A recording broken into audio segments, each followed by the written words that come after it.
දැන් කවියෝ දැන් නිර්මාණකරු ගෑනු ගැන කියන විදිය බලපන්. සාමාන්‍ය සින්දුව ඇතුලේ දාන්න ඕනේ නැති, සාහිත්‍යවල දාන්න ඕනේ නැති නොගැලපෙන උපමා ටිකක් තියෙනවා. කොහෙද යන්නේ මේ ජම්බෝලේ වගේ මං කරවල හොද්ද උඹ සම්බෝලේ වගේ පාඩම් හිටින් නැති චක්‍රයක් වගේ ඉනෙන් පහළ උඹේ අක්කරයක් වගේ. වචන ටික ඇහෙද්දි මේ ගෑණියෝ මොන විදිහටද උඹලා මතක් වෙන්නේ? කොහෙද යන්නේ මේ ජම්බෝලේ වගේ. යකෝ ගෑණියෙක්ගේ තියෙන්න ඕනේ අර গিitar එකක බඳ වගේ පෙනුමක්. ඒකයි කිව්වේ එංගසුක ගත හැක මිටින කියලා. මේක ජම්බෝලයක්. අනිත් එක මිනිහෙක් ජීවිතේට මං කරවල හොද්ද උඹ සම්බෝලේ වගේ. ගඳේ බෑ කරවල හොද්ද.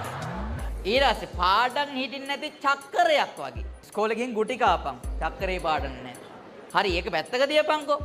ඉනෙන් පහළ අනේ අර තොටගම්මේ හාමුදුරුවෝපවා කිව්වේ පුතේ රියසක වගේ පුළු කුලක් තියෙනවා කියලා මූ කියනවා. මූට ඕනේ වෙනවා ඊට වඩා ලොකු එකක් කියන්න. ඉනෙන් පහළ උඹේ අක්කරයක් වගේ. සජි ප්‍රේමදාස දැක්කනම් උදා ගම්මානයක් හදනවා. අවුල්ලා අක්කරයක් වගේ.